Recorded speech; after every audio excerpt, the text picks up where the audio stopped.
What's up, everybody? Dr. Landon here from Spiral Secrets.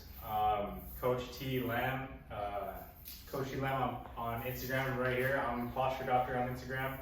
He just gave me this fucking dope gift, which is it's basically a Torus, right?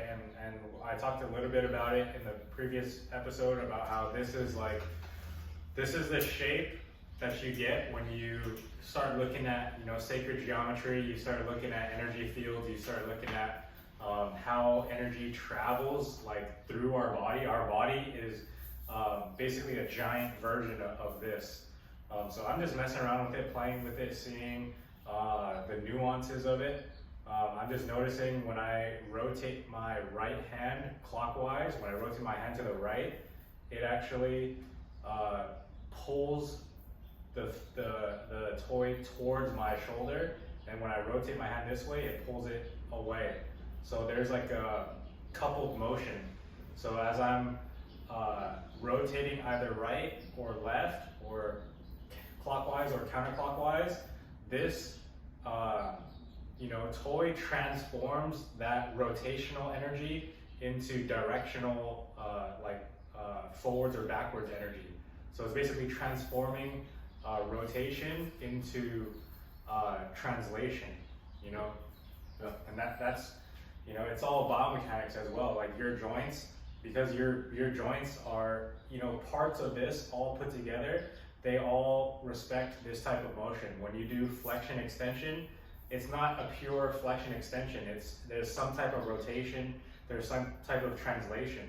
So when you think of doing like a perfect 90-90 squat or perfect 90-90 deadlift, your body is freaking out because it should always have some type of 90 flexion with that amount of rotation.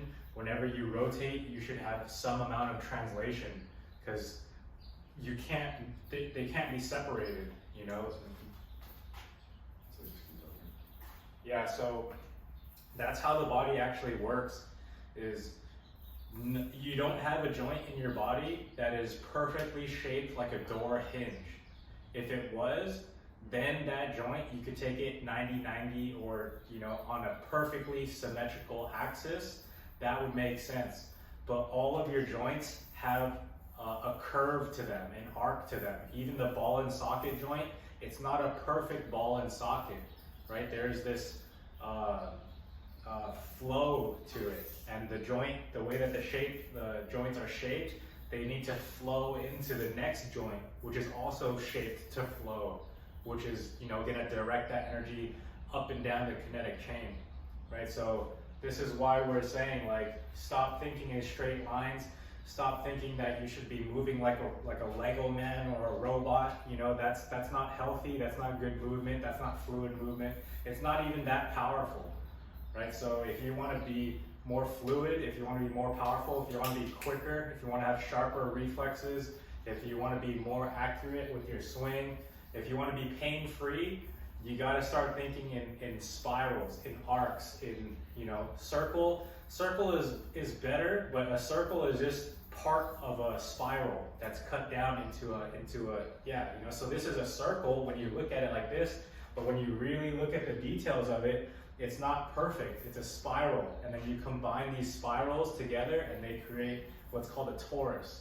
So this is called a torus field. It's a geometric shape, and if you start breaking down energies, this is like some high level stuff, right? Like you're not gonna find a gym jock, a meathead. I was a meathead, so I don't feel bad about calling people meatheads. I was a meathead, but you're not gonna find people being like, well, how do I build my biceps? Talking about torus fields, right? If you're talking about torus fields, you're gonna be talking to mathematicians. You're gonna be talking to some physicists. You're gonna be talking to all the nerds who people made fun of, but are making more bank and making a bigger impact on the world than those, quote unquote bullies ever were. Yeah.